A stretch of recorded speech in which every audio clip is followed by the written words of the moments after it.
स्वागत है बच्चों आप सबका ऑनलाइन क्लासेस में। आज क्लास 10th सामाजिक विषय के अंतर्गत अर्थशास्त्र चैप्टर 2 अर्थव्यवस्था के क्षेत्रक, इस पर हम आज चर्चा करेंगे। और सबसे पहले जानते हैं अर्थव्यवस्था। चैप्टर का नाम जैसा कि है अर्थव्यवस्था के क्षेत्रक, तो हमें सबसे पहले जानना आवश्यक है कि अर्थव्यवस्था किसे कहते हैं। किसी भी देश में जितने भी आर्थिक क्रियाकलाप वहाँ के लोगों के द्वारा किए जाते हैं वह उस देश की अर्थव्यवस्था का निर्माण करते हैं।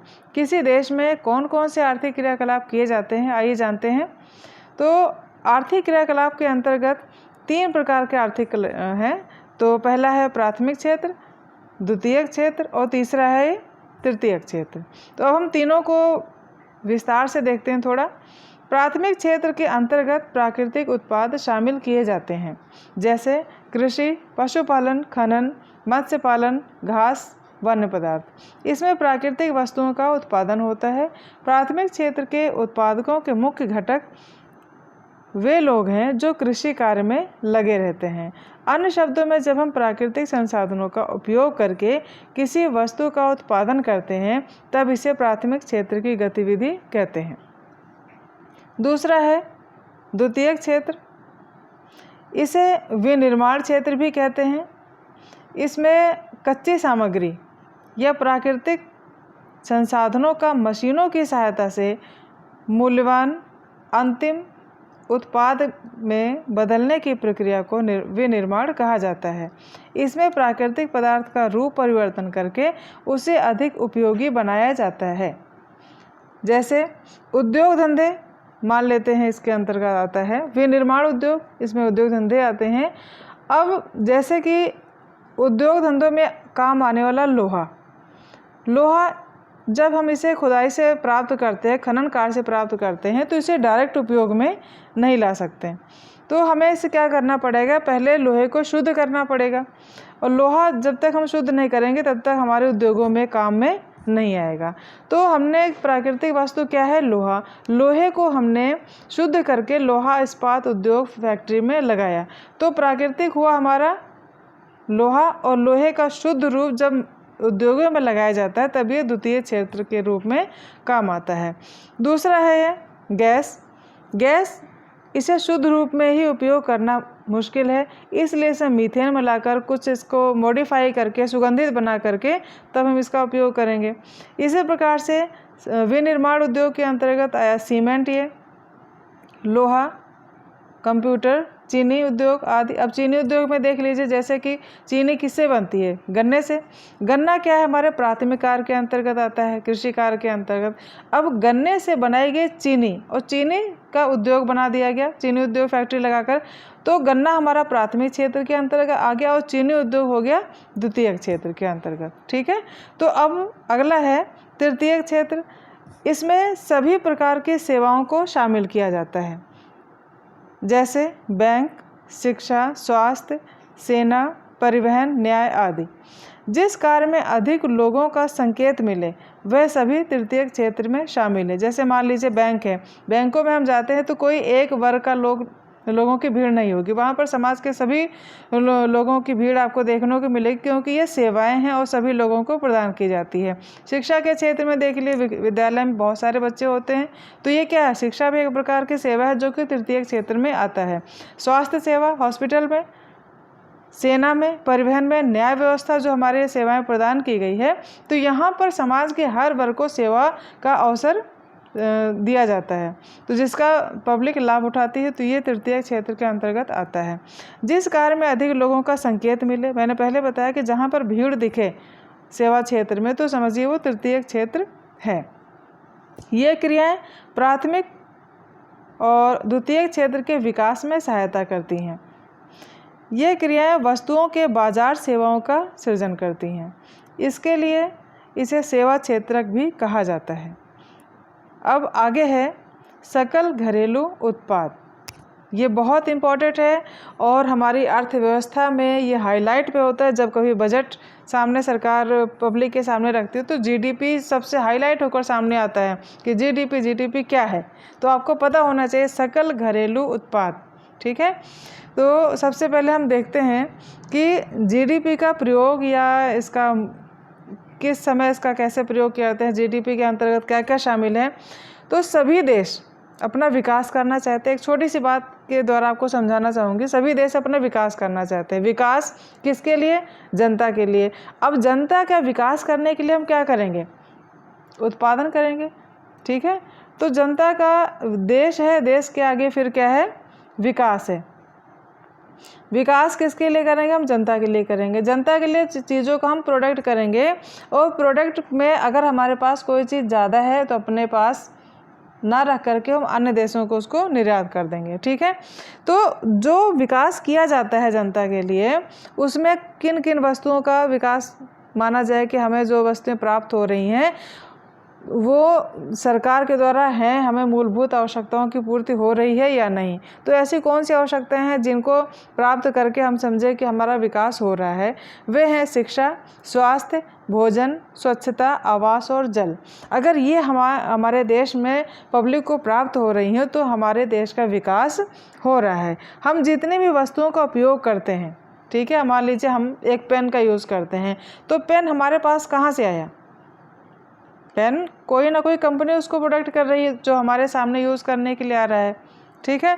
इसी प्रकार से पहनने की कोई वस्तु हम यूज़ करते हैं, वो भी कोई ना कोई कंपनी प्रोडक्ट करती है। उसको मनोरंजन के जो भी साधन है, वो चाहे मोबाइल हो, इंटरनेट हो, वो टीवी हो, या फिर और भी मनोरंजन के बहुत सारे साधन बच्चों, तो उनको कोई ना कोई कंपनी प्रोडक्ट करती है, उसका निर्माण करती है। अब जीडीपी हमारे देश के सीमा के अंदर, ठीक है, सीमा के अंदर जितनी वस्तुओं, ध्यान रखिए एक शब्द है सीमा, किसके? देश के अंदर। हमारे देश की सीमा के अंदर जितनी वस्तुओं और सेवाओं, वस्तुओं से आप परिचित हैं, सेवाओं किस में आती हैं? तृतीय क्षेत्र में अभी हमने ऊपर पढ़ा है। तो देश की सीमा के अंदर वस्तुओं और सेवाओं का उत्पादन किया जाता है, उसका कुल मूल्य जीडीपी कहलाता है, ठीक है।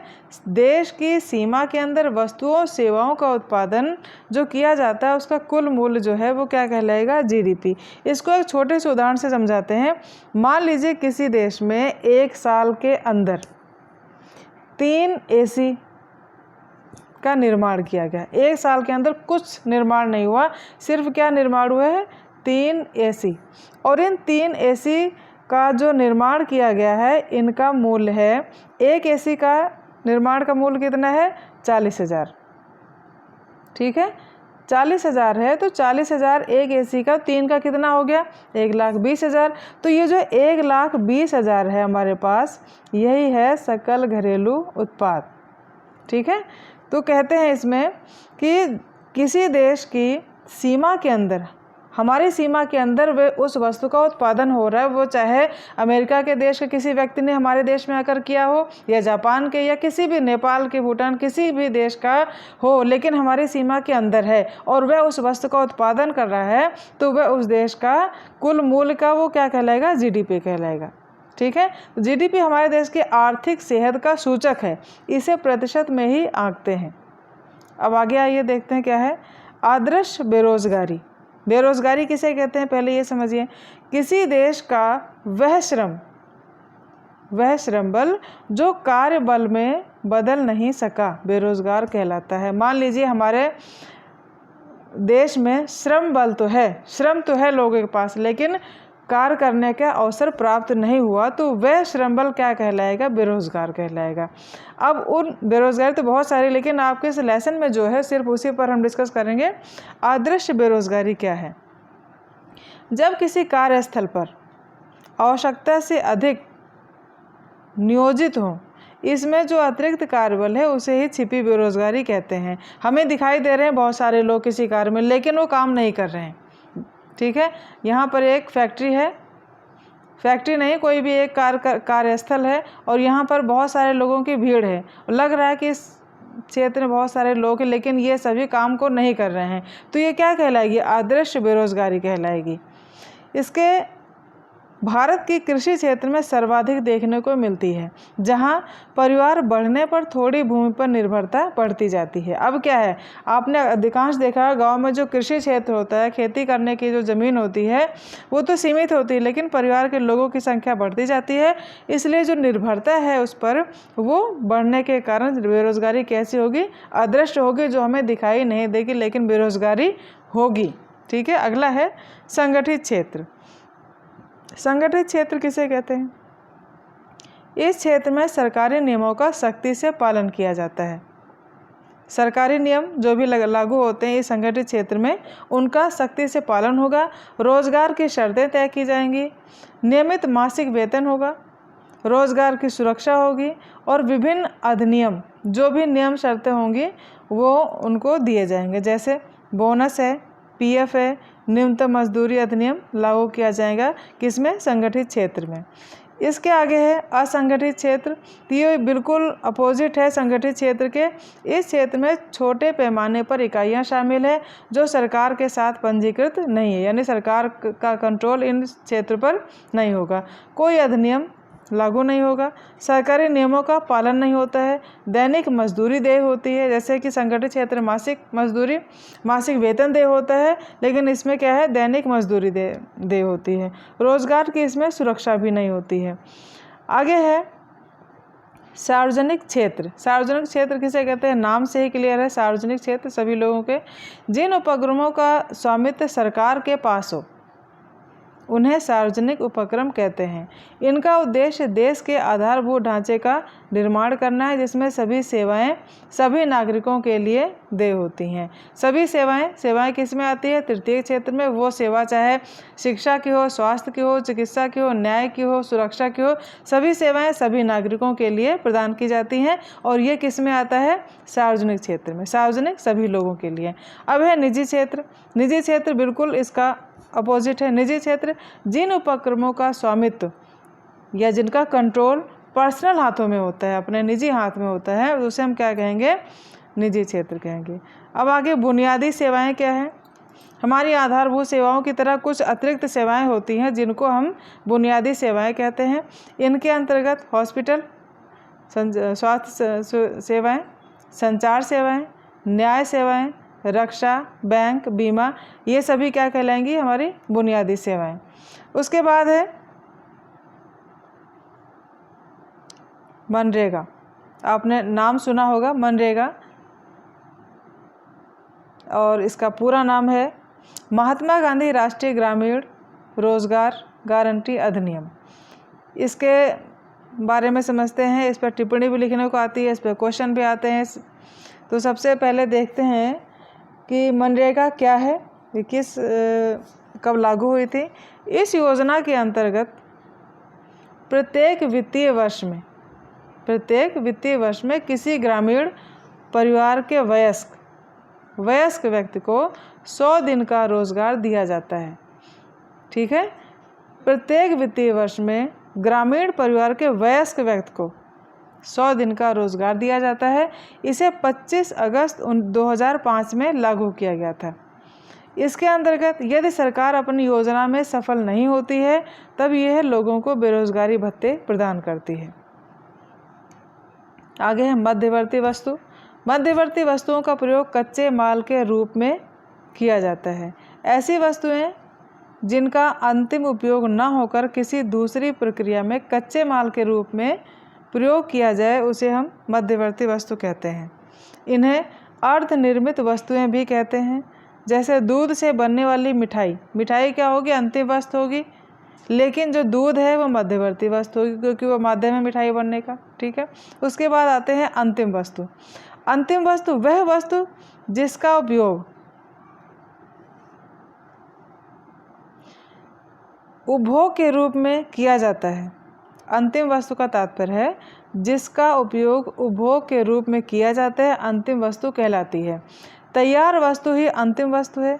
वस्तु अंतिम है या माध्यमिक है, इसका निर्धारण क्रेता या खरीदार पर निर्भर करता है। ठीक है, उसके बाद इसी लेसन से संबंधित कुछ क्वेश्चन भी हैं। पहला है प्राथमिक क्षेत्र किसे कहते हैं? किन्हीं 4 गतिविधियों को सूचीबद्ध करें। पहला क्वेश्चन के अंतर्गत आपको क्या बताना है कि प्राथमिक क्षेत्र क्या है, इसकी परिभाषा देनी है और इसमें कौन कौन से कार्यों को शामिल किया जाता है उनको आप सूचीबद्ध करें। दूसरा है सार्वजनिक व निजी क्षेत्र में अंतर स्पष्ट कीजिए। राष्ट्रीय रोजगार गारंटी के किन्हीं 2 प्रावधान को बताइए। छिपी या अदृश्य बेरोजगारी किसे कहते हैं? संगठित क्षेत्र के कर्मचारियों को प्राप्त होने वाले 2 लाभों को स्पष्ट कीजिए। और छठा क्वेश्चन है सकल घरेलू उत्पाद किसे कहते हैं? तो ये था बच्चों पूरा लेसन अर्थशास्त्र का लेसन 2। आपको वीडियो अगर अच्छा लगे तो लाइक शेयर ज़रूर करें, सब्सक्राइब करें इस चैनल को, जिससे कि आपको अगले वीडियो को नोटिफिकेशन तुरंत मिल जाए। और अगले वीडियो में मैं इसी लेसन के वेरी इंपॉर्टेंट क्वेश्चन आपके सामने रखूँगी। तो तब तक के लिए बच्चों अपना ध्यान रखें, स्वस्थ रहें, सुरक्षित रहें। Thank you.